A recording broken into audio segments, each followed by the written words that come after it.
అసలు bird flu మనకి ఎలా ఎదురవుతుంది? ఏ ఫ్లూ అయినా సరే ఎలా వస్తుంది అంటే బాడీ ఫ్లూయిడ్స్ నుంచి వస్తుంది. విత్ ఇన్ 1-2 minutes లో వైరస్ చచ్చిపోతుంది, ఎందుకంటే ఆ ఫ్లూయిడ్ డ్రై అయిపోతుంది. బర్డ్స్ ని హ్యాండిల్ చేసే వాళ్ళు ఉంటారు కదా, సో వాళ్ళు వాటిని క్లీన్ చేసే ప్రాసెస్ లోను, వాటి ఫీసెస్ ని యూరిన్ ని క్లీన్ చేసే ప్రాసెస్ లోను టచ్ చేసినప్పుడు వాళ్ళకు వస్తుంది.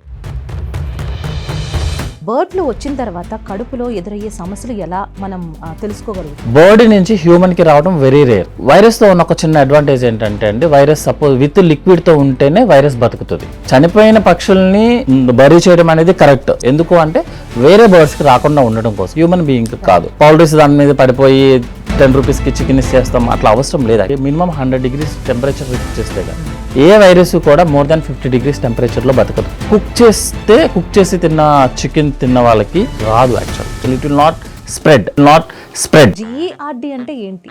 కొంచెం తినంగానే ఇంకా నాకు టైట్ అయిపోయింది అనిపి. నెక్స్ట్ అతను క్లియర్ గా చెప్తాడు, సార్ నోట్లోకి ఏదో వస్తున్నట్టుంది, నేను సడన్ గా నిద్రలోంచి లెగిస్తున్నాను, గొంతులో ఏదో ఉంది, నేను తీయాలి. అది మినిమం 5-6 ఎండోస్కోపీలు లేదే పేషెంట్ సర్జరీకి రాడు. Software employees like white collar employees ఉంటారు, వాళ్ళ ఫిజికల్ యాక్టివిటీ చాలా తక్కువ ఉంటుంది. మనం ఇప్పుడు తిన్న ఫుడ్ ఇప్పుడే అరిగిపోతుంది అనే రూల్ లేదు. It's a process. At least 3-4 days పడుతుంది ఆ ఫుడ్ మొత్తం అరిగి మనకు కావాల్సింది. అన్నిటికీ ఒకటే వర్డ్ అండి, like gas problem. Gastro-oesophageal reflux disease మాత్రం 70-80% సర్జరీ చేస్తేనే తగ్గుతుంది. నెక్స్ట్ టైంకి నిద్రపోవటము, బయట ఫుడ్ అవాయిడ్ చేయడము, స్మోకింగ్, ఆల్కహాల్, కోలా డ్రింక్స్ ఆపడము, మెడిసిన్స్ వాడుకుంటే ఇవి కంటిన్యూ చేస్తే తగ్గిపోతుంది. కాబట్టి మనం సేఫ్ అండి. నమస్తే, welcome to V health channel. Bird flu ఈ మధ్య కాలంలో చాలా ట్రెండ్ అవుతున్న మాట ఇది. ఒకవేళ బర్డ్ ఫ్లూ వస్తే దాని యొక్క పరిణామం ఏ విధంగా ఉంటుంది? బర్డ్ ఫ్లూ వచ్చిన మాంసాన్ని తింటే మన కడుపులో ఎదురయ్యే సమస్యలు ఏ విధంగా ఉంటాయి? GERD గురించి మీకు తెలుసా? వీటి గురించి సవివరంగా తెలియచేయడానికి ఈ రోజు మనతో పాటు మన స్టూడియోలో ఉన్నారు surgical gastro enterologist doctor Srimannarayana గారు. డాక్టర్ గారిని అడిగి తెలుసుకునే ప్రయత్నం చేద్దాం రండి. డాక్టర్ గారు నమస్కారం. బాగున్నారా సార్? బాగున్నాను. రైట్ సార్, మరి ప్రెసెంట్ గా నాన్ వెజ్ ప్రియులు భయపడే మాట ఈ మధ్య కాలంలో వింటున్నాము, బర్డ్ ఫ్లూ గురించి. అసలు ఈ బర్డ్ ఫ్లూ అంటే ఏంటి, ఎలా సోకుతుంది అంటారు కోళ్ళకి? యాక్చువల్ అమ్మా, ఇప్పుడు రేర్గా వస్తున్న మెయిన్ ప్రాబ్లం ఏంటి అంటే బర్డ్ ఫ్లూ గురించి అనమాట. సో యాక్చువల్గా బర్డ్ ఫ్లూ అనేదానికి మనకి టెక్నికల్గా ఏమంటామంటే ఏవియన్ ఫ్లూ అంటాం అనమాట. ఏవియన్ ఫ్లూ అంటే ఎనీ పౌల్ట్రీకి సంబంధించింది, లైక్ బర్డ్స్, చికెన్ కానీ లేకపోతే డక్స్ కానీ ఏవైనా మన పౌల్ట్రీస్లో, నెక్స్ట్ కౌస్ నుంచి కూడా. సో మన పౌల్ట్రీలో ఏదైతే పెరుగుతున్నాయో వాటి నుంచి వచ్చే ఫ్లూని ఏవియన్ ఫ్లూ ఆర్ లేకపోతే బర్డ్ ఫ్లూ అంటారు. బర్డ్ ఫ్లూ అనేది కామన్ టర్మినాలజీ అనమాట. ఇది ఏమో డిఫరెంట్ టైప్ ఆఫ్ ఫ్లూ ఏం కాదు. మనకి నార్మల్గా వచ్చే ఎవ్రీ 6 monthsకి ఒకసారి, 1 yearకి ఒకసారి ఒక ఫ్లూ అటాక్ వస్తుంది. That is by influenza virus అనమాట. అందులో టైప్స్ ఉంటాయి అనమాట. ఇది జనరల్గా మనం వ్యాక్సిన్స్ ఇచ్చే టైప్ ఏంటంటే ఇన్ఫ్లుయెంజా టైప్ B. ఇది రెగ్యులర్గా అప్పుడప్పుడు ఫ్లూ అటాక్స్ వచ్చేది ఏంటంటే ఇన్ఫ్లుయెంజా టైప్ A అనమాట. లైక్ స్వైన్ ఫ్లూ, కోవిడ్, ఇవన్నీ కూడా flu type, influenza type A అనమాట. దీనికి వచ్చే నెంబర్ ఏంటంటే H5N1. నార్మల్గా మన స్వైన్ ఫ్లూ చెప్పేది H1N1 అనమాట. సో ఇవన్నీ రెగ్యులర్గా వచ్చే ప్రాసెస్లే. కాకపోతే ఏమవుతుంది అంటే దీంట్లో పెక్యులర్ ఫీచర్ ఏంటంటే ఇది పౌల్ట్రీ నుంచి వస్తుంది, అంటే మనం పెంచుకునే బర్డ్స్ నుంచి వస్తుంది అనమాట. ఇంకోటి ఏంటంటే ఆల్రెడీ మనం చికెన్ తినడం అనేది మన రెగ్యులర్ ప్రాక్టీస్ కాబట్టి ఎవ్రీ 6 monthsకి, 1 yearకి ఒకసారి పౌల్ట్రీ నుంచి వస్తుంది కాబట్టి కామన్గా యూస్ చేస్తాము, లైక్ బర్డ్ ఫ్లూ లాగా. ఓకే డాక్టర్ గారు, అసలు బర్డ్ ఫ్లూ మనకి ఎలా ఎదురవుతుంది? బర్డ్ ఫ్లూ వచ్చిన తర్వాత కడుపులో ఎదురయ్యే సమస్యలు ఎలా మనం తెలుసుకోగలుగుతాము? జనరల్గా అండి మనకి ఏ ఫ్లూ అయినా సరే జనరల్గా ఎలా వస్తుంది అంటే బాడీ ఫ్లూయిడ్స్ నుంచి వస్తుంది. లైక్ సపోజ్ మన సెలైవా కానీ, మన ఉమ్ము తీసుకున్నా కానీ, కాఫ్ చేస్తే ఆ డ్రాప్లెట్స్ కానీ, మన స్వెట్టింగ్ వల్ల కానీ, ఫీసిస్ వల్ల కానీ, యూరిన్ వల్ల, అంటే బాడీ సెక్రీషన్లో మాత్రమే వైరస్ ఉంటుంది. వైరస్తో ఉన్న ఒక చిన్న అడ్వాంటేజ్ ఏంటంటే అండి, వైరస్ సపోజ్ విత్ లిక్విడ్తో ఉంటేనే వైరస్ బతుకుతుంది. సపోజ్ ఆ లిక్విడ్ మనకి ఫ్లోర్ మీద పడింది అనుకుందాం అనుకోండి, విత్ ఇన్ 1-2 minutesలో వైరస్ చచ్చిపోతుంది, ఎందుకంటే ఆ ఫ్లూయిడ్ డ్రై అయిపోతుంది. అందుకనే జనరల్గా మనం కోవిడ్ యూస్ చేసినప్పుడు మనం వ్యాక్సిన్స్తో బతకలేదు, యాక్చువల్గా ఫేస్ మాస్క్తో బతికాము. ఫేస్ మాస్క్తోను హ్యాండ్ వాష్ ఎక్కువ చేసుకోవడం వల్ల, ఎందుకంటే ఆ వాటర్ డ్రాప్లెట్ ఉంటేనే అందులో వైరస్ బతుకుతుంది. సో ఇలాగేంటంటే సపోజ్ మన బర్డ్ ఉందనుకోండి, బర్డ్కి మనం తినడం వల్ల రాదు. ఎందుకు అంటే మనం సెలవానో, యూరినో, ఫీసిస్ అది కాదు కదా మనం తినేది మజిల్ మ్యాటర్ అనమాట. ఓకే, సో ఎలా స్ప్రెడ్ అవుతుంది అంటే జనరల్గా బర్డ్స్ని హ్యాండిల్ చేసే వాళ్ళు ఉంటారు కదా, సో వాళ్ళు వాటిని క్లీన్ చేసే ప్రాసెస్లోను, వాటి ఫీసెస్ని, యూరిన్ని క్లీన్ చేసే ప్రాసెస్లోను, నెక్స్ట్ ఏంటంటే వాటికి కూడా వైరల్ ఇన్ఫెక్షన్స్ వస్తాయి కదా, వైరల్ వచ్చినప్పుడు అవి కూడా కాఫ్ టైప్లో, స్నీజింగ్ టైప్లో చేస్తాయి అనమాట. అవి వీళ్ళు అన్అటెంప్టెడ్గా మనం అంటే లేబర్సే కదా చేసేది, జనరల్గా అన్ఎడ్యుకేటెడ్ పీపుల్సే కాబట్టి వాళ్ళు అవి టచ్ చేసినప్పుడు వాళ్ళకు వస్తుంది. ఓకే. ఇంకొకటి ఇందులో మనం చూసుకోవాల్సింది ఏంటంటే బర్డ్ నుంచి హ్యూమన్కి రావడం వెరీ రేర్. అవునా? ఓకే. ఓకే. సెకండ్ థింగ్ ఏంటంటే, ఎందుకంటే జస్ట్ వాటర్ డ్రాప్లెట్ కదా, జనరల్గా హ్యాండ్ వాష్ చేసుకోవడం అనేది కామన్ ఎక్కడైనా సరే. మనమేమి వాటర్ డ్రాప్లెట్ టచ్ అవ్వగానే దాన్ని తీసుకొని నోట్లో పెట్టుకోవడము, ముక్కు నోస్లో పెట్టుకోవడం చేయం కదా జనరల్గా. సో బర్డ్ ఫ్లూ మనిషికి రావడం అనేది రేర్, మనిషి నుంచి మనిషికి రావడం అనేది ఇంపాసిబుల్. ఓకే. అంటువ్యాధి కాదు ఇది. అంటువ్యాధి కాదండి యాక్చువల్గా అయితే అంటువ్యాధి కాదు టెక్నికల్లీ స్పీకింగ్. కానీ ఇలాంటి వైరస్ని కనుక మనం ఆపాలి అంటే ఓన్లీ థింగ్ ఏంటంటే హ్యాండ్ వాష్ చేసుకోవడం, మాస్క్ పెట్టు, అంతే తప్ప. ఎందుకంటే ఇది రెస్పిరేటరీ ఇన్ఫెక్షన్ వైరస్. లైక్ మన కాఫ్ చేసినప్పుడు మనం ఏదైనా ఎవరికైనా టచ్ అయినప్పుడు మాత్రమే, అది ఇమీడియట్గా 1-2 మినిట్స్లో టచ్ అయినప్పుడు మాత్రమే వస్తుంది. సో ఇప్పుడు జనరల్గా బర్డ్ ఫ్లూ రాగానే ఫస్ట్ జరిగేది ఏంటంటే పౌల్ట్రీ ఫార్మ్స్ మొత్తం నాశనం అయిపోతాయి, బిజినెస్ మొత్తం నాశనం అయిపోతాయి. సో చనిపోయిన పక్షుల్ని బరీ చేయడం అనేది కరెక్ట్, సపరేట్ చేయడం అనేది కరెక్ట్. ఎందుకు అంటే వేరే బర్డ్స్కి రాకుండా ఉండడం కోసం, హ్యూమన్ బీయింగ్ కాదు. ఇంకోటి ఏంటంటే మనం చికెన్ ఎప్పుడు రా చికెన్ తినము, we will cook it and make it. Cook it అంటే ఎట్లా అండి, మినిమం 100 degrees టెంపరేచర్ లిఫ్ట్ చేస్తే కానీ ఏ వైరస్ కూడా మోర్ దాన్ 50 degrees టెంపరేచర్లో బతకదు. సో కుక్ చేసి తిన్న చికెన్ తిన్న వాళ్ళకి, లేకపోతే ఎగ్స్ని కుక్ చేసుకున్న వాళ్ళకి రాదు actually, impossible actually. Any virus కూడా ఫుడ్ ఐటమ్స్లోంచి రాదు. ఓన్లీ వాటర్ డ్రాప్లెట్స్ అంటే లైక్ ఉమ్ము కానీ, యూరిన్ కానీ, ఫీసెస్ కానీ, స్వెట్ కానీ అలాగే వస్తుంది వైరస్. ఒకవేళ మాంసాన్ని తెలియకుండా మనం అంటే మీరు అన్నట్టు 50% కంటే ఎక్కువ కుక్ చేయకపోతే ఒకవేళ వచ్చే ఛాన్సెస్ ఉంటాయి. జనరల్గా మనం హాట్ వాటర్ స్టార్ట్ చేయగానే నార్మల్ టెంపరేచర్ 45 degrees వెళ్ళిపోతుంది. మీరు ఆ బబుల్స్ వచ్చేదాకా చేయాలంటే 100 degrees టెంపరేచర్ టచ్ అయితేనే బబుల్స్ వస్తాయి. మనకి మన ఇంట్లో ఎక్కడైనా సరే మినిమం 30 minutes కుక్ చేయందే ఎవరు పని అవ్వదు యాక్చువల్గా, తినము. సో రా మీటు, రా చికెన్ మనం తినము జనరల్గా. సో మనకు వచ్చే ఛాన్సెస్ లేదు. ఒకవేళ వచ్చినా కూడా అది పౌల్ట్రీ అటెండర్స్ వల్ల, పర్సనల్స్ వల్ల వాళ్ళకి వస్తుంది, వాళ్ళ నుంచి ఇంకొక పర్సన్కి రాదు. సో ఇందులో భయపడాల్సిన అవసరం ఏం లేదు. సడన్గా అంటే వాళ్ళని ఎంకరేజ్ అనేది కాదు, పౌల్ట్రీస్ దాని మీద పడిపోయి 10 rupeesకి చికెన్ ఇచ్చేస్తాం అట్లా అవసరం లేదు actually, it will not spread. So doctor గారు మొత్తానికి క్లారిఫికేషన్గా చెప్పారు. ఒక 50% ఉడికిన మాంసాన్ని తిన్నా, ఒకవేళ ఆ బర్డ్ ఫ్లూ వచ్చిన మాంసాన్ని తిన్నా మనం ఉడికించుకుంటాం కాబట్టి మనం సేఫ్ అండి, సేఫ్. సో మొత్తానికి చాలా మందికి ఈ మధ్య కాలంలో బర్డ్ ఫ్లూకి అటాక్ అయిన తర్వాత తినాలంటే మాంసాన్ని భయపడుతుంది. సో మొత్తానికి క్లారిఫికేషన్ ఇచ్చారు. అండ్ బర్డ్ ఫ్లూతో పాటు GERD అని, అసలు GERD అంటే ఏంటి? నార్మల్గా అండి GERD అంటే ఏంటంటే గ్యాస్ట్రో యూసోఫాజియల్ రిఫ్లెక్స్ డిసీజ్. నార్మల్గా మన బాడీలో 2 types ఆఫ్ ఎస్డిటీ ప్రాబ్లం ఉంటాయి. ఎస్డిటీ అంటే ఏంటి అంటే గ్యాస్ ప్రాబ్లం, ఇండైజెషన్ ప్రాబ్లం, మేము ఎండోస్కోపీలో చేసే అల్సర్ ప్రాబ్లం, అన్నిటికీ ఒకటే వర్డ్ అండి, లైక్ గ్యాస్ ప్రాబ్లం. దాన్ని టెక్నికల్గా వర్డ్స్ ఉపయోగిస్తే దాన్ని ఎస్డిటీ అంటాం. దాన్ని 2 types కింద చూసుకోవచ్చు. ఒకటి గ్యాస్ట్రైటిస్ ప్రాబ్లం, రెండోదేమో gastro oesophageal reflux problem. Gastritis అంటే ఓన్లీ స్టమక్ లోనే మీకు ఇబ్బంది ఉంటుంది, లైక్ కొంచెం తిన్నా అరగకపోవడం, అంటే ఫీలింగ్ అంటే ఇంకా లోపల ఏదో చాలా ఉంది అని హెవీ అనిపించడం అనమాట. యాక్చువల్గా తేనుపులు వచ్చే విధానం, బ్లోటింగ్ ఎక్కువ ఉండడము, ఓకేనా, కొంచెం తినంగానే ఇంకా నాకు టైట్ అయిపోయింది అనిపించడము, ఎప్పుడు గ్యాస్ పట్టేసినట్టు అనిపించడం, దాన్ని గ్యాస్ట్రైటిస్ అంటాము. అంటే గ్యాస్ ప్రాబ్లం, రెగ్యులర్ గా మనం మాట్లాడుకునే gas problem. Gastro oesophageal, oesophagus అంటే ఏంటంటే ఫుడ్ పైప్ మనకి చెస్ట్లో ఉంటుంది. సో ఎవరైనా ఒక పేషెంట్ నాకు స్టమక్లో ఏ ప్రాబ్లం లేదు సార్, ఛాతిలో మంట బాగా ఉంది, నెక్స్ట్ ఏంటంటే బాగా తేన్పులు వస్తున్నాయి. తేన్పుల్లో కూడా 2 types ఉంటాయి. నార్మల్ గ్యాస్ తేన్పులు ఒక రకం అయితే అది గ్యాస్ ప్రాబ్లం. అట్లా కాకుండా కొంతమంది పుని తేన్పులు, పుల్ల తేన్పులు అంటారనమాట. అంటే నోట్లోకి ఏదో యాసిడ్ వచ్చేస్తున్నట్టు, ఏదో కెమికల్ వస్తున్నట్టు, నెక్స్ట్ ఏంటంటే గొంతంతా తడారిపోయినట్టు, గొంతు నొప్పి ఉండడము, నైట్ టైం పడుకున్నప్పుడు కాఫ్ రావడము. చాలా మంది మేము చూస్తాం యాక్చువల్గా గ్యాస్ట్రోఈసోఫాజియల్ అన్న వాళ్ళు మెడికల్ డిపార్ట్మెంట్ని కన్సల్ట్ చేస్తారు, cough syrup, lot of cough syrups వాడేస్తారు, పల్మనాలజీని కన్సల్ట్ చేసేస్తారు, ఈవెన్ ఆస్తమా ట్రీట్మెంట్ కూడా అయిపోతుంది వాళ్ళకి. కానీ వాడికి పెక్యులర్ ఒక ఫీచర్ ఏంటంటే నైట్ టైం పడుకున్నప్పుడు కాఫ్ పెరిగిపోతుంది.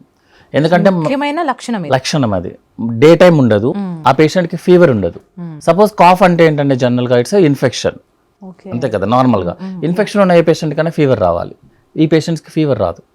రాకుండా రిపీటెడ్గా కాఫ్ వస్తుంది. మీరు ఎన్ని మెడిసిన్స్ అన్నా వాడండి, కాఫ్ తగ్గుతుంది, కానీ నైట్ టైం మాత్రం కంటిన్యూ అవుతుంది. మీరు ఎన్ని మెడిసిన్స్ వాడిన కొద్దీ పెరుగుతూ ఉంటుంది యాక్చువల్లీ.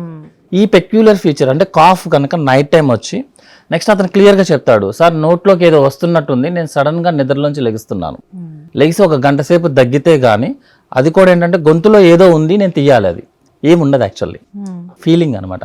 ఎందుకంటే యాసిడ్ వెళ్ళి గొంతుని డ్యామేజ్ చేస్తుంది, మీకు ఆ ఇరిటేషన్ వస్తుంది. సో సంథింగ్ ఏదో తీయాలి, కొంతమంది ఫింగర్స్ లోపల పెట్టుకొని తీయటానికి ట్రై చేస్తారు, ఏం రాదు యాక్చువల్గా, మనం చూసే వస్తుంది. వాళ్ళని జిఆర్డి అంటాం. ఎందుకు ఇంత స్పెసిఫిక్గా చెప్తున్నామంటే గ్యాస్ట్రిక్ ప్రాబ్లం అంటే gas problem only lifestyle modification, అంటే డైట్ అడ్జస్ట్ చేసుకోవడము, నెక్స్ట్ టైంకి నిద్రపోవడము, బయట ఫుడ్ అవాయిడ్ చేయడము, స్మోకింగ్, ఆల్కహాల్, కోలా డ్రింక్స్ ఆపడము, మెడిసిన్స్ వాడుకుంటే ఇవి కంటిన్యూ చేస్తే తగ్గిపోతుంది. కానీ గ్యాస్ట్రోఇసోఫేజియల్ రిఫ్లక్స్ డిసీజ్ మాత్రం 70 to 80% సర్జరీ చేస్తేనే తగ్గుతుంది. Oh my God. సో ఈ గ్యాస్ దగ్గర నుంచి మీరనే జిఆర్డి వరకు వెళ్ళే వరకు మనకి తెలియాలి ఎట్లాంటి పరీక్షలు చేసుకుంటే మనం జిఆర్డికి తో ఫేస్ అవుతున్నాం. యాక్చువల్గా రెండు డిఫరెంట్ ప్రాబ్లమ్స్ అండి, ఒక దాంట్లో ఇంకో దానికి వెళ్ళదు. గ్యాస్ ప్రాబ్లమ్, గ్యాస్ట్రైటిస్ వచ్చిన పేషెంట్కి జిఆర్డి రావాలని రూల్ ఏం లేదు, రెండు డిఫరెంట్ ప్రాబ్లమ్. గ్యాస్ ప్రాబ్లం అనేది మన lifestyle, food problem. Gastro-oesophageal reflux అనేది ఏంటంటే ఇక్కడ ఒక అనాటమికల్గా మాట్లాడుకోవాలంటే మన ఫుడ్ పైప్ చెస్ట్లో నుంచి అబ్డామిన్లోకి వస్తుందండి, లాస్ట్ 2 పార్ట్ అబ్డామిన్లో ఉండాలి, అది మన స్టమక్తో అటాచ్ అవుతుంది. ఆ రెండింటి దగ్గర ఒక డోర్ ఉంటుంది, ఆ డోర్ కనుక వీక్ అయింది అనుకోండి కింద ఉన్న యాసిడ్ పైకి తంతుంది, ఆ డోర్ వీక్ అయితే. ఇంకొకటి ఏంటంటే మన ఛాతి ఎప్పుడు నెగిటివ్ ప్రెషర్లో ఉంటుంది, ఎందుకంటే మన గాలి లోపలికి తీసుకుంటాం, మన పొట్టేమో పాజిటివ్ ప్రెషర్లో ఉంటుంది, అంటే ఎప్పుడు పుష్ చేస్తూ ఉంటుంది. సో మీకు అక్కడ డోర్ వీక్ అయింది అనుకో ఏమవుతుందండి, పైన ఏమో సక్ చేస్తుంది, స్టమక్ ఏమో పుష్ చేస్తుంది, స్టమక్లో ఉన్న యాసిడ్ అంతా పైకి వచ్చేస్తుంది. ఎందుకు ఇంత స్పెసిఫిక్గా చెప్తున్నానంటే మీరు అర్థం చేసుకోవాల్సిందంటే ఇక్కడ ఆ డోర్ వీక్ అయింది అంటే స్ట్రక్చరల్ ప్రాబ్లం వచ్చింది, దాన్ని మెడిసిన్స్తో వీక్ అయిన దాన్ని మనం మెడిసిన్తో టైట్ చేయడం కుదరదు కదా, సో సర్జరీ చేసి టైట్ చేయాల్సి వస్తుంది. సో దీన్ని మనం ఎప్పుడు పరీక్షించుకోవాలి అండ్ దీనికి ఎండోస్కోపీ కూడా అవసరం అండి? ఎండోస్కోపీ కంపల్సరీ అండి యాక్చువల్లీ. సో ఆ లాస్ట్ 2 సెంటీమీటర్ అబ్డామిన్లో ఉందా లేదా, ఒకవేళ లేకపోతే మనం హయాటస్ హెర్నియా అంటాం. హయాటస్ హెర్నియా, జిఆర్డి రెండు డిఫరెంట్ కాదు, సేమ్ ఒకటే. ఎండోస్కోపీ చేస్తే హయాటస్ హెర్నియా అని కనిపెడతాము, పేషెంట్ చెప్పే సిమ్టమ్స్ బట్టి జిఆర్డి అంటాం. So both are same. So endoscopy చేస్తాము, ఆ ఏదైతే నేను డోర్ అని చెప్పానో స్పింటర్ టెక్నికల్ వర్డ్, అది కనుక వీక్ ఉందా లేదా చెక్ చేస్తాము. ఆ 2 సెంటీమీటర్ అబ్డామిన్లో ఉందా, చెస్ట్ లోపలికి వచ్చేస్తుందా చూస్తాము. ఇవి రెండు ఉంది అంటే పేషెంట్కి సర్జరీ చేయాల్సి వస్తుంది. ఓకే. సో సర్జరీ వరకు వెళ్ళిందంటే అది అంటే లైక్ సీరియస్ స్టేజ్ అని అర్థం చేసుకోవచ్చు. అది ఆ కండిషన్లో సీరియస్ స్టేజ్, అంటే మెడిసిన్స్తోనూ డ్రగ్స్తోనూ కంట్రోల్ అవ్వట్లేదు కాబట్టి ఇంకా పేషెంట్కి సర్జరీ చేయాలి. ఎందుకంటే అండి జనరల్గా మనకి క్యాన్సర్స్ అయినా వేరే ప్రాబ్లం అయినా ఏముందంటే కంటిన్యూస్ ఇరిటేషన్ ఉంటే అవుతుంది. లైక్ ఏ పేషెంట్ స్మోకింగ్ చేస్తున్నాడు అండి, it's smoking is a continuous irritation to lungs, so lung cancer వస్తుంది, థ్రోట్ క్యాన్సర్ వస్తుంది. ఆల్కహాల్ తీసుకుంటున్నాడు అండి, continuous irritation to liver, so liver cancer వస్తుంది. ఇట్లాగే ఫుడ్ పైప్ క్యాన్సర్స్ కూడా వచ్చే ఛాన్సెస్ ఉంటాయి. ఎవరికి అంటే కంటిన్యూస్గా యాసిడ్ రిఫ్లెక్స్ వస్తే యాసిడ్ వల్ల ఫుడ్ పైప్ డ్యామేజ్ అవుతూ ఉంటుంది, ఎందుకంటే యాసిడ్ ఉండాల్సింది స్టమక్లో, ఫుడ్ పైప్లో కాదు కదా. సో కంటిన్యూస్ ఇరిటేషన్ వల్ల క్యాన్సర్స్ కింద కన్వర్ట్ అవుతుంది.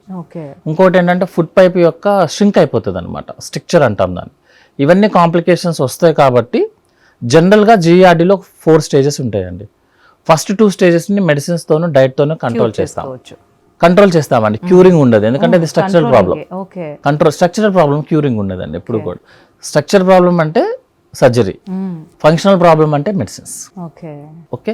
సో గ్రేడ్ 3, 4 అని ఉంటుంది విత్ హయాటస్ హెర్నియా.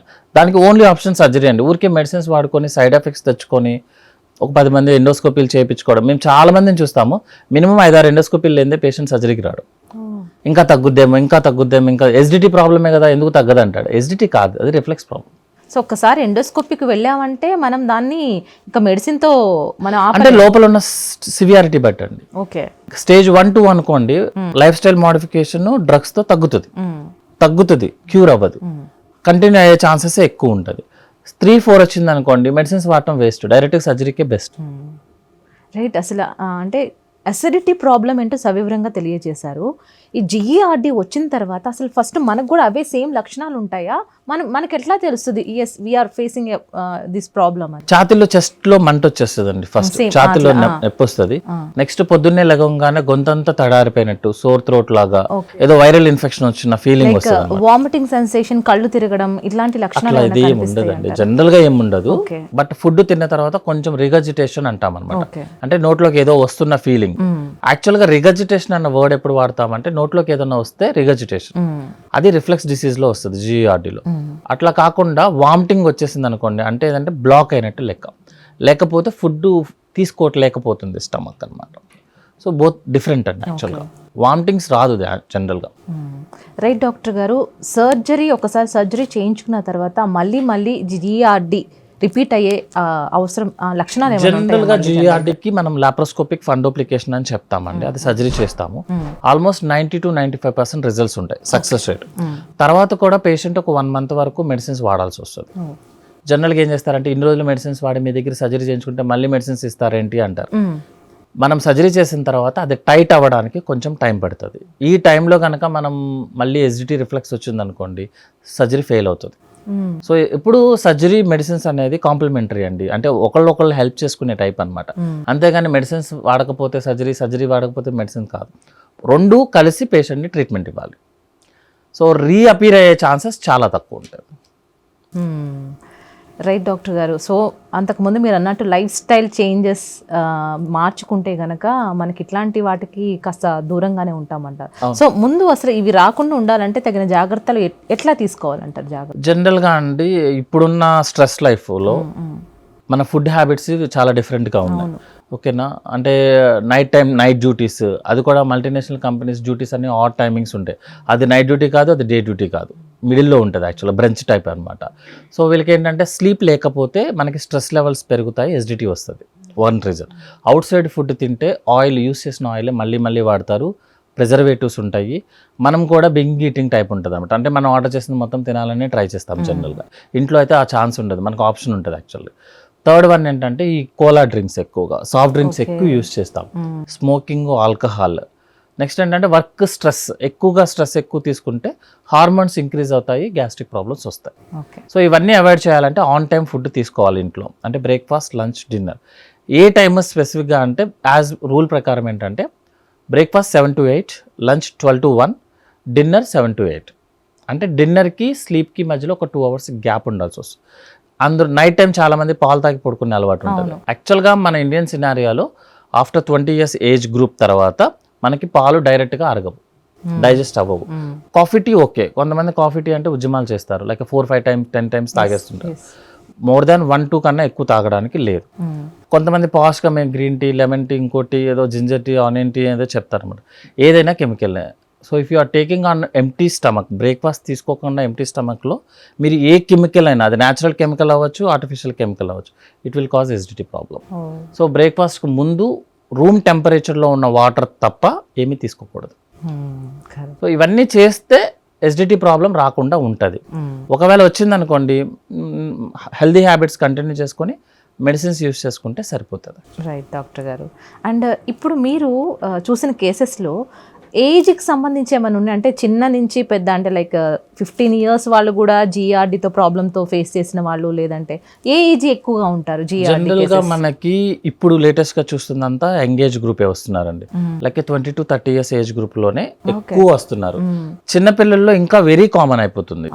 ఎందుకంటే జంక్ ఫుడ్స్ ఎక్కువ అయిపోతున్నాయి వాళ్ళు. నెక్స్ట్ ఏంటంటే ఇంతకు ముందు మనకి మిల్క్ ఇచ్చిన తర్వాత మనం వాళ్ళు ల్యాప్ మీద పెట్టుకున్నారు, అంటే భుజం మీద పెట్టేవాళ్ళం, అంటే బర్ప్ చేయడానికి కోసం అనమాట. ఇప్పుడు అట్లా ఏం లేదు, బాటిల్ ఇచ్చేసేసి వాళ్ళు తాగుతున్నారు, వాళ్ళు పడుకుంటున్నారు, మనం ఇటు సైడ్ తిరుగుతున్నాం. సో దీనివల్ల ఏంటంటే ఎస్డిటి రిఫ్లెక్స్ చిన్నపిల్లల్లో ఎక్కువ వచ్చేస్తున్నాయి. మనం మామూలుగా పిల్లోడికి అరగట్లేదు అందుకే వామిటింగ్ చేసుకుంటున్నాడు, పాలు అరగలేదు అనుకుంటా, పాలు పాడైపోయినాయి అనుకుంటా, ఈ స్టోరీస్ అన్ని రిఫ్లెక్స్ డిసీజ్. వాళ్ళకి ఏంటంటే జనరల్గా ఇప్పుడు పీడియాట్రిక్లో మనము పీపీఎస్ అంటాం, అంటే ప్యాంటాప్రెజోల్, ఇవన్నీ వాడటము చిన్నపిల్లల్లో చాలా ఎక్కువైపోయాయి. ఎందుకంటే వాళ్ళలో ఎక్కువ కామన్ అయింది, తర్వాత 20 to 30 ఏజ్ గ్రూప్లో ఎక్కువ కామన్. రైట్ డాక్టర్ గారు, ఈ జిఏఆర్డి వల్ల గ్లోబల్ ఇంపాక్ట్ ఏమైనా ఉంటుందా? లైక్ ఈ మధ్య కాలంలో సామాజిక మాధ్యమాల్లో మనం నిద్రపోయే ముందు రీల్స్ చూస్తూ, ఆ రీల్స్ కూడా ఎలా ఉంటున్నాయి అంటే మొత్తం ఫుడ్ బ్లాగ్స్ ఉంటాం, లేదంటే మనల్ని ప్రేరేపించే విధంగా అన్నీ ఉంటూ ఉంటాయి. సో ఆ ఇంపాక్ట్ అనేది ఎలా ఉంటుంది అంటారు? జనరల్గా ఇప్పుడు సోషల్ మీడియా లైక్ ఏ పాజిటివ్ ఉందండి, నెగిటివ్ ఉంది పేషెంట్ యొక్క హెల్త్ కండిషన్ మీద. హెల్దీ టిప్స్ చెప్తున్నారు, అదేవిధంగా ఏంటంటే వాళ్ళ పర్సనల్ ఎక్స్పీరియన్స్. నెక్స్ట్ ఏంటంటే మనకి రొటీన్గా జరిగేది ఎప్పుడు చెప్పినా మనం అట్రాక్ట్ అవ్వం, కొంచెం అబ్నార్మల్గా ఉంటేనే అట్రాక్ట్ అవుతాం. కొత్తగా వచ్చింది ఒకటి ఇంటర్మీడియట్ ఫాస్టింగ్, అంటే 18 hours ఫాస్టింగ్ చేస్తారు, 6 hours 3 meals కంప్లీట్ చేసేస్తారు. రైట్. ఇంటర్మీడియట్ ఫాస్టింగ్ చేస్తే ఫ్యాట్ బర్న్ అయిపోతుంది, ఫ్యాట్ బర్న్ అయిపోయి మనకి వెయిట్ లాస్ అవుతాము, హెల్తీగా ఉంటామని చెప్తున్నారు. మన బాడీ యాక్చువల్లీ కొన్ని సంవత్సరాలు, కొన్ని వేల సంవత్సరాల నుంచి మాడిఫై అయ్యి వచ్చింది. ఒక్క 10 minutes యూట్యూబ్ వీడియోతోనో లేకపోతే మీరు చేసే 18 hours ఇంటర్మీడియట్ ఫాస్టింగ్తోనో బాడీ చేంజ్ అవ్వదు ఎట్లా పడతారు. అనవసరంగా మన ఫాస్టింగ్ క్రియేట్ చేసుకొని ఒక మెటబలైట్స్ ఎక్కువ క్రియేట్ చేసి కిడ్నీ మీద ఎఫెక్ట్ చేసుకోవడం తప్ప మనకి ఏం యూజ్ ఏమి ఉండదు. సో మీ డైట్ ఎలా ఉండాలి అంటే మనం ఆ రోజు చేసే మన యాక్టివిటీ ప్రకారం ఉండాలి. Suppose is the physical labour అనుకోండి, ఫిజికల్ లేబర్ ఇలాంటి ఇంటర్మీడియట్ ఫాస్టింగ్ చేయండి, కీటో డైట్ చేయండి అంటే బాగోదు. అట్లా కాకుండా software employees like white collar employees ఉంటారు, వాళ్ళ ఫిజికల్ యాక్టివిటీ చాలా తక్కువ ఉంటుంది. సో వాళ్ళ ప్రకారం ఫుడ్ తింటే సరిపోతుంది. ఇంకోటి ఏంటంటే మనం ఇప్పుడు తిన్న ఫుడ్ ఇప్పుడే అరిగిపోతుంది అనే రూల్ లేదు, it's a process. At least 3-4 days పడుతుంది ఆ ఫుడ్ మొత్తం అరిగి మనకు కావాల్సింది.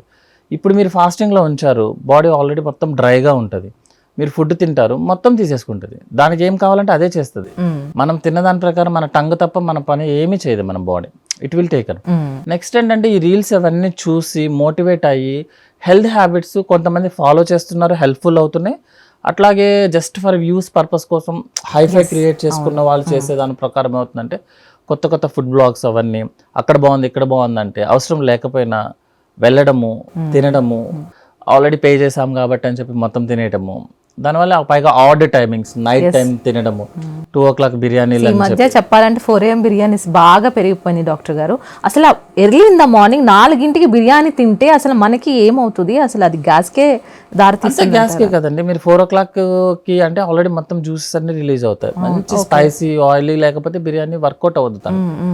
అలాంటి ఫుడ్ మీరు మార్నింగ్ 4 o'clockకి బాడీకి ఇస్తే it will damage your body. But ఈ రోజు తెలియకపోవచ్చు, వెన్ యూ బికమ్ 20-30 అన్న తర్వాత మీరు హ్యాపీగా అర్ధరాత్రి 2ంటికి వెళ్ళి బిర్యానీలు, 4ంటికి వెళ్ళి పాయాలు తినేస్తారు కామన్గా. మీరు 40-45 దగ్గరికి వచ్చినప్పుడు ఇవన్నీ సైడ్ ఎఫెక్ట్స్ అన్నీ అప్పుడు కనిపిస్తాయి. ఈ రోజు చేసిన ప్రిన్సిపల్ అమౌంట్కి ఆ రోజు ఇంట్రెస్ట్ కడతాం మనం యాక్చువల్. సో ఎంజాయ్ చేయాలి, ఫుడ్ని ఎంజాయ్ చేయాలి, నాట్ ఎట్ ది ఆడ్ టైమింగ్స్లోను. బయట ఫుడ్ అని కాదు, కొంతమంది ఇప్పుడు బయట ఫుడ్ తినే అలవాటు ఉందా అంటే లేదు సార్ ఇంట్లోనే, బట్ స్విగ్గీ జొమాటో చేసుకొని తింటాము. సో ఏదైనా అవుట్ సైడ్ ఫుడ్ టేస్టీగా చేయాలంటే ప్రిజర్వేటివ్స్ లేకుండా, డిఫరెంట్ ఆయిల్స్ లేకుండా, కలర్స్ యాడ్ చేయకుండా తను చేయలేడు. రైట్. సో అవన్నీ తింటే ఆబ్వియస్లీ కెమికల్సే కదండి, ఇట్ విల్ డ్యామేజ్ అన్నెసెసరీలీ. ఇంకొకటి ఏంటంటే మన వరల్డ్ మొత్తంలో హైయెస్ట్ మెడిసిన్స్ యూస్ చేసేది ఎస్డిటి మెడిసిన్స్. దట్ ఈస్ ఫైనాన్షియల్గా ఆల్సో చాలా ప్రాబ్లమ్స్ ఫేస్ చేయాల్సి వస్తుంది. హెల్త్లో చాలా డ్యామేజ్ అయ్యేది గ్యాస్ట్రిక్ ప్రాబ్లమ్స్తోనే. More common is gastric problems. ఎందుకు అంటే food issues. Second one is stress levels. Doctor గారు, ఒకవేళ దీన్ని మనం అశ్రద్ధ చేస్తే నరాల మీద పడడం కానీ లేదంటే ఇతరితర బాడీ పార్ట్స్ మీద ఎఫెక్ట్ పడడం కానీ స్టార్ట్ చేస్తుందంటారా ఈ జీఈఆర్టీ? జనరల్గా ఎస్డిటి ప్రాబ్లమ్స్ ఉన్న వాళ్ళకి డైజెషన్ అవ్వదండి. డైజెషన్ అవ్వకపోతే మన బాడీలో ఫస్ట్ ఆగిపోయేది మైక్రో న్యూట్రియంట్స్ అంటాము, లైక్ కాల్షియం, పొటాషియం, సెలీనియం, చిన్న మినరల్స్ అనమాట. మన బాడీ మొత్తం based on sodium, potassium, calcium, selenium, magnesium, వీటి మీద బేస్డ్ అండి మన బాడీ మొత్తం యాక్టివిటీ. మీరు నాతో మాట్లాడుతున్న యాక్టివిటీ, నేను మూవ్ చేసే ప్రతి యాక్టివిటీ కూడా ఎలక్ట్రోలైట్స్ మీదే ఉంటుంది, మైక్రో న్యూట్రియంట్స్ అంటారు.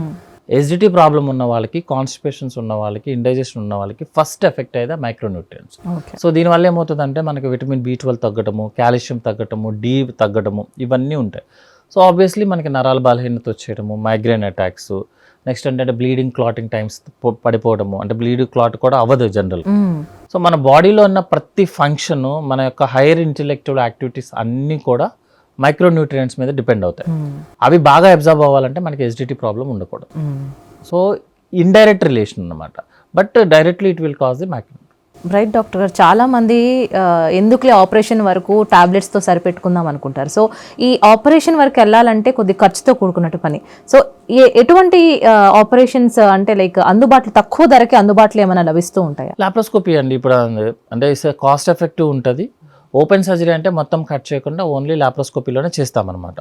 జనరల్గా అండి ఇలాంటి ఎస్డిటి ప్రాబ్లం ఉన్న వాళ్ళు ఒక 3 months కనుక కంటిన్యూస్గా ఎస్డిటి టాబ్లెట్లు వేసుకున్నారు అనుకోండి, మీకు ఖర్చు అట్లీస్ట్ 1 lakh వరకు వెళ్ళిపోతుంది.